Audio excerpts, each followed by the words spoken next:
Hey everyone, I'm Walter Benasiak, and this is Top 5. Today, we're focusing on Disney's worst of the worst.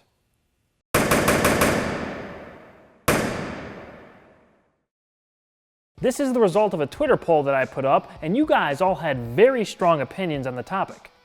Disney's animated villains are iconic, memorable, legendary, even scary to us when we were growing up watching them. They set standards that a lot of films strive for when it comes to fleshing out their antagonists and making an all-around quality bad guy. It is safe to say, however, that not all of Disney's villains over the years have been quality bad guys. Some of them are pretty bad, and not in a good bad way.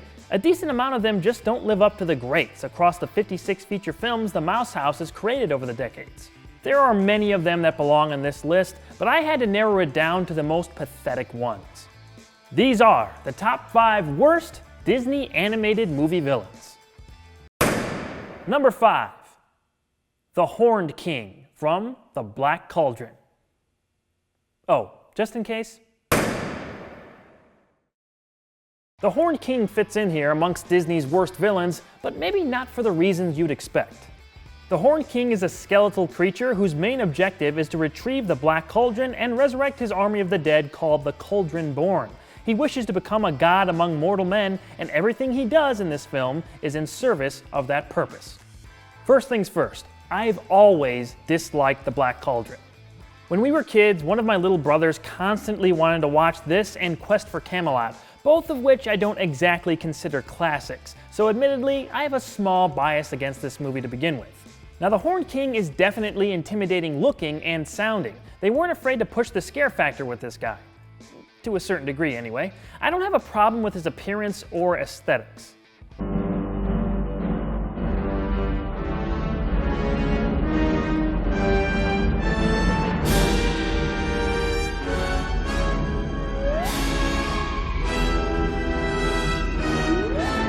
The main reason I'm putting him on this list is because he had so much wasted potential. With that look and John Hurt's voice, the Horned King should be sitting close to the top of the heap in terms of Disney villains. But instead, we get this.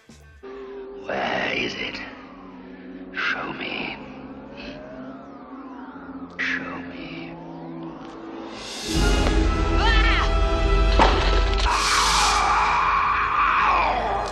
Come on, Hen! His Cauldron Born plan of creating an army of the dead is pretty cool and looks good on screen when it happens, but ultimately, the Horned King is a chump. Curse you!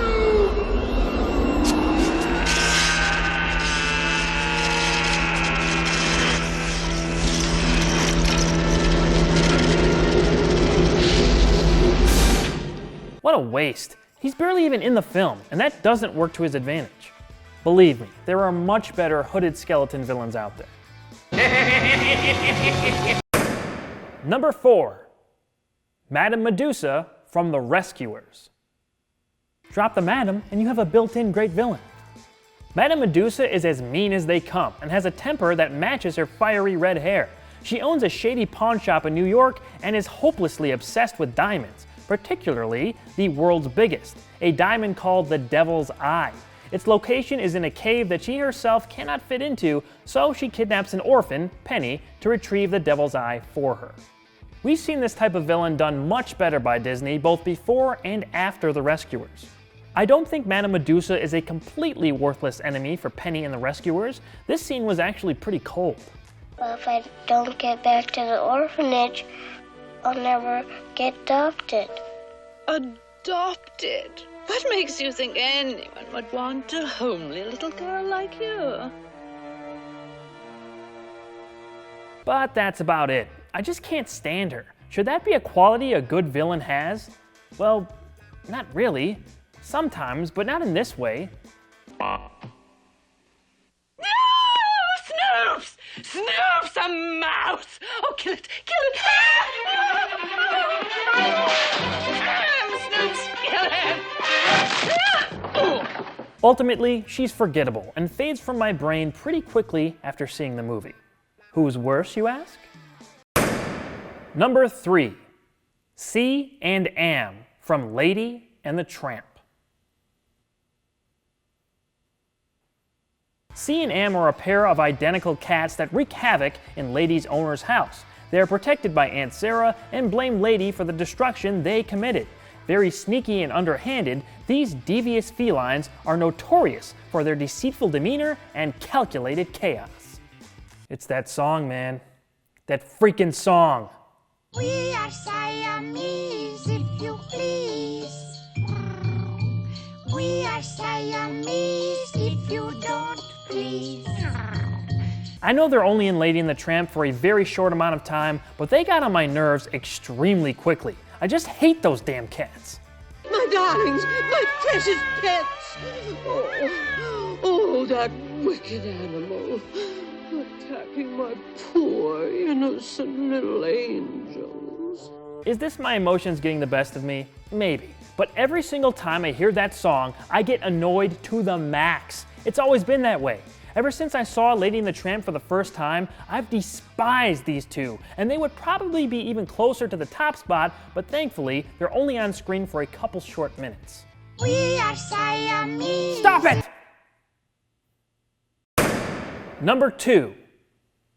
Edgar Balthazar from the Aristocats.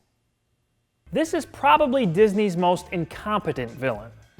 Edgar is the longtime royal butler of the very wealthy Madame Bonfamille. When he overhears that she plans on giving her fortune to her cats before him after she passes away, Edgar becomes very frustrated and frantic to get rid of the cats so he may directly inherit her money himself. He decides the only proper way to do that is to abandon them far from their home and play dumb when questioned concerning their whereabouts. Yeah, Edgar's pretty dumb.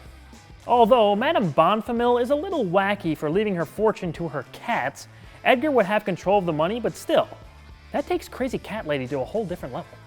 In any case, Edgar is pretty bad at being a villain. While sometimes it results in a few funny bits,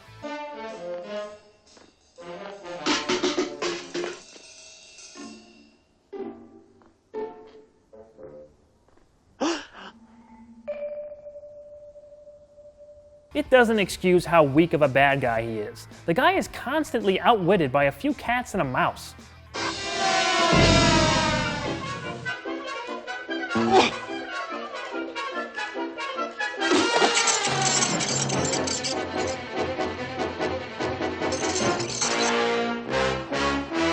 I almost feel sorry for him. You came back. Oh, it just isn't fair. Nah, I don't. And the number 1 worst Disney animated movie villain is Governor Ratcliffe in Pocahontas. Pocahontas is definitely not one of my favorite Disney movies, and Governor Ratcliffe is just one of the reasons why. Ratcliffe is the leader of a voyage to modern-day Virginia in the early 1600s. While he repeatedly tells his crew this is the adventure of their lives, his true ambition is to discover gold and hoard all the glory for himself.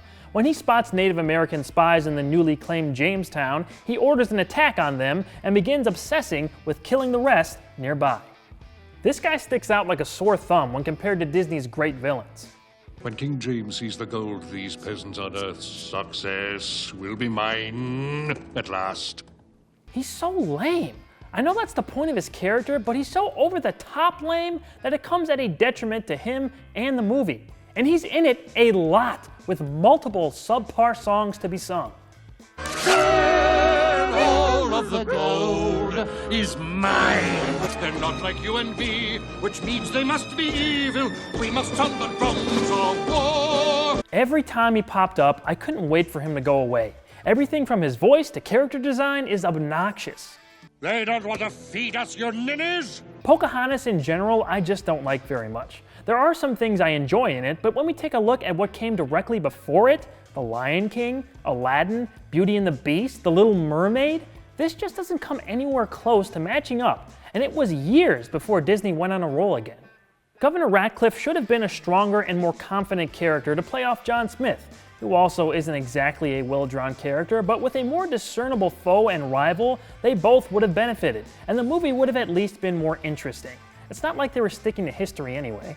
Of course, these 5 villains are pretty much exceptions to mostly great adversaries our heroes have to deal with in many of our favorite Disney animated movies. Here's to leaving these ones in the past and continuing to move forward to new and interesting antagonists. I want to hear what you guys think. What is your least favorite Disney animated movie villain? What do you want me to cover next in the show? Leave a comment and let me know.